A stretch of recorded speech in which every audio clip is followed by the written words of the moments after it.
In the long list of things that Major League Soccer needs to do to keep pace with the other top leagues around the world is be a year-round deal. And what I mean by that is when we play that final game, when someone lifts a trophy, the very next day, we are hyped up, getting ready for the next season. We are wondering who is going where, who's going to hire this guy to take over their team. So much so that within a couple months, there are days of the offseason which are as engaging and as exciting as key dates in the regular season. And Major League Soccer is getting bigger every year. Every offseason they have had has been bigger than the one prior. And I don't think that is going to change here as we head towards the winter market, the transfer window. The MLS top first primary market window. That is all coming up, and we expect some big ticket items to fall in place. And if we can get people talking about MLS in December and January and through February until they kick things off in late February, we've got something even more appealing. A long way to go, but we have just seen these last few years with some of these big players and big coaches coming to these shores that things are turning in the right direction. We'll break all of that down. I'll give you some of the key details, the storylines, the trends that we are following here on the Soccer OG. Check out the Soccer OG podcast, where all podcasts are available, making a triumphant return here. Like and subscribe us here. Smash that like button. Leave a comment so we can get that algorithm going. And we can get this really cooking so that we can serve more of you. I know a lot of great comments about the MLS videos. I am not going anywhere because here I am in the off season and we are still churning. So let's talk about what has happened thus far. And did I mention leave a comment? Leave a comment there and I will respond to you. I love interacting. So what is going on? Obviously, the transfers are going to drive this, and I will give you an idea of the clubs to keep an eye on, the free agents to sign, the possible coaching hires to come. There's a lot of vacancies. A lot have been filled by some interesting candidates already. Javier Mascherano, Olaf Melberg, playing legends, are now head coaches in MLS. Bruce Arena's back.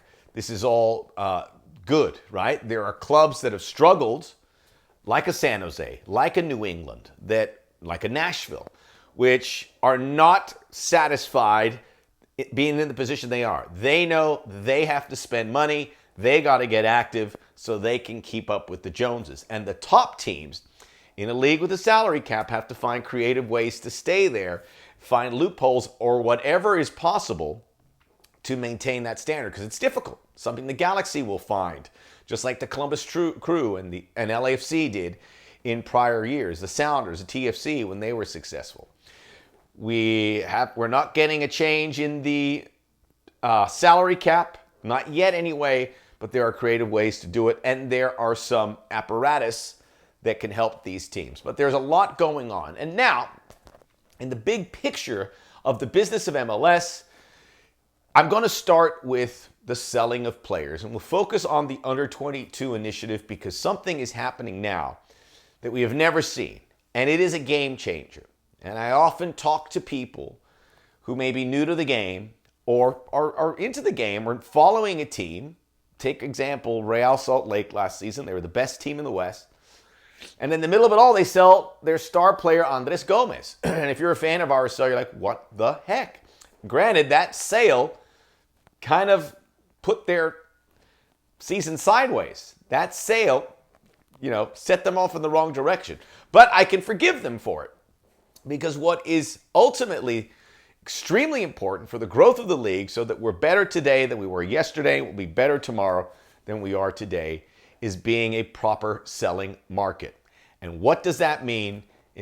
Certainly as it applies to the under-22 initiative, bringing top talented players here before they would normally go to Mexico or play in South America. And I'm focusing more on the South American players because that really is the best breeding ground for these players. MLS is starting to get some good European players, and I think we're going to start bearing the fruit of that. But just say getting the best South American players before they go and play in South America on a long-term deal or play in Mexico or go to Europe to a small European league before making a bigger move for big money. Come to MLS. Well, that is paying off in a massive way as several of these teams are getting huge profit in a short amount of time for their players. And what that does is that makes the clubs in South America and Europe and Asia and wherever else, Africa, look at MLS as a viable springboard to where not only are the clubs satisfied with the money because they'll have buy-on, they'll have sell-ons, etc., but the players will be happy knowing that they're coming to a place where they can play a good level of football, where they will be happy playing in a nice stadium, and that their hopes of going to Europe and making big money are all possible. Well, I can't imagine being a player in South America and not telling your agent or your family members, I want to go to MLS because of what we have seen in the last couple of years. Let's go through some of the names here with regards to those players that fit that bill. Thiago Almada was the huge signing, right? So Thiago Almada came in around $16 million. So really, Atlanta United had to think there's no way they're going to recoup that. Well, apparently they did.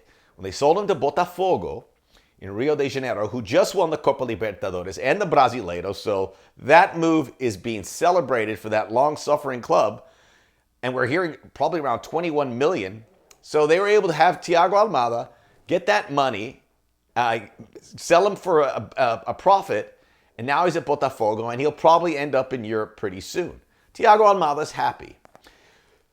We saw that with Andres Gomez, the example I used. He was there for less than a season, or for Real Salt Lake. They bought him for like $5 million. They sold him to Stade Rennais in France for somewhere between 11 and 13 million. And now recently, Facundo Torres, who was a big name South American prospect, came to Orlando City. I remember when he came over because I covered South American football very closely.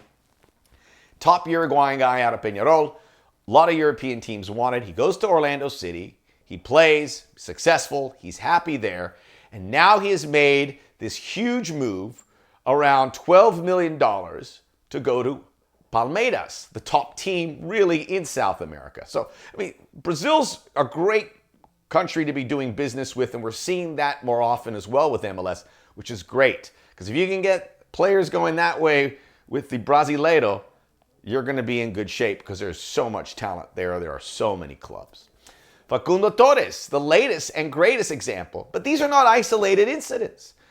Diego Gomez, Paraguayan star, Inter Miami. He goes to Brighton and Hove Albion in the English Premier League for a record club fee. I think somewhere also in that $12, $13 million range. So, fantastic. I mean, that's 4 names within a year and a half that have done that. More South American players are going to come, more European players, because this business, MLS, never used to be able to pull this off. Never used to draw that talent, let alone be able to sell them on. This is a new phenomenon that we have seen within the last 2 or 3 years. So that's a great part of this MLS business, which we will continue to see.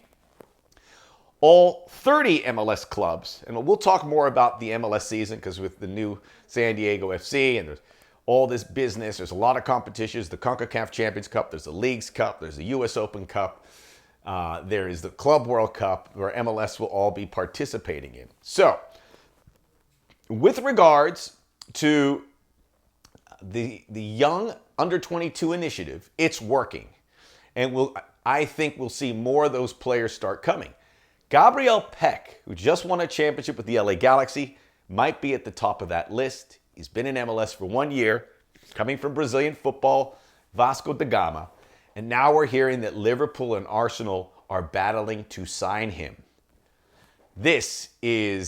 I'm giving you 5 names. I mean, they've missed the boat on some of these players. Pity Martinez and Thales Magno, but they're hitting a lot more, and they're going for the big names, and it's paying off. And I think the players from South America, in this case, are happy to come to MLS. There are some big free agent signings to keep an eye on. Jesus Murillo, Joseph Martinez, Johnny Russell, players within MLS that a lot of teams are going to be looking to sign. Seattle Sounders that don't really get players in the marketplace looking to bring in Jesus Ferreira and Paul Arriola from FC Dallas. That's not everyone can go and invest. I mean, they've missed the boat on some of their under 22 initiatives. Not everyone can spend money in the marketplace, nor do they want to, but there's different ways to be successful. And for people that say you've got to be like the LA Galaxy to win in this league, it helps, but you could be the Seattle Sounders where you don't spend a lot of money and you are successful. So we'll see what the free agent market unfolds, but I think that's going to be pretty active. What about the teams to keep an eye on? Well, for that, I think we have to cast our eyes out east. And we have a story developing in Atlanta, a club that came in hot, was maybe the biggest spender in MLS history. They have the highest spending owner in Arthur Blank. And after a disappointing season, which ended well in the postseason, they are retooling to make a huge mark. This is the team to watch in the offseason. No ifs, ands, or buts. They recently brought in Chris Henderson as their chief soccer officer to join forces with Garth Lagerwey. Those two guys are two of the 5 most prominent executives currently in MLS, and they're both on the same team. Chris Henderson comes over from Inter Miami, where he did incredible work to get the books cleaned up there and help propel this team to the incredible season that they had with an owner with huge ambition. Now, if you're looking for a system that works, you want these good executives, but who have that freedom from their owner without too much involvement to get the players that they want. And Atlanta has that across the board. Chris Henderson didn't have that in Inter Miami because he did have to kiss the ring of Jorge Mas, who's a very hands-on owner, which is fine. His being hands-on allowed his team in this league to bring in Lionel Messi, so we are eternally grateful for that. But with Arthur Blank, Atlanta United approached the offseason with about $30 million in transfer fees that were unfulfilled from last season. They have that in their pocket. They have 2 open DP spots. They have 2 under-22 initiatives. So I believe in January, we're going to see this team go buck wild with sexy, sexy additions. At least 2 DPs and a lot of, definitely 2 good young players. Atlanta, this is going to be they also are looking for a coach, and by the time you hear this video, they may have appointed him. I hear they're very close. Ronnie Dyla is a guy that has been mentioned. But expect the biggest window in the history of MLS from Atlanta United. And when you add Atlanta United to what Inter Miami, and they're going to replace Diego Gomez, and we're hearing all these big name players that want to come here. You add that to FC Cincinnati, who have already made a league record transfer for Kevin Dent from the Belgian league. And you add that to a Columbus Crew that are still competitive, and Orlando City that will be looking to replace Facundo Torres. The Eastern Conference and this marketplace is going to be phenomenal. The New York Red Bulls, who represented the East in MLS Cup, have already gone out and added Eric Maxime Choupo-Moting, a little bit over the hill, but he is going to be serviceable for them. Everyone is making moves. Also going to throw in a couple more teams to keep an eye on. The FC Cincinnati will, I believe they do have a 3rd DP available. I imagine they'll find a way to fill that. Chicago Fire FC.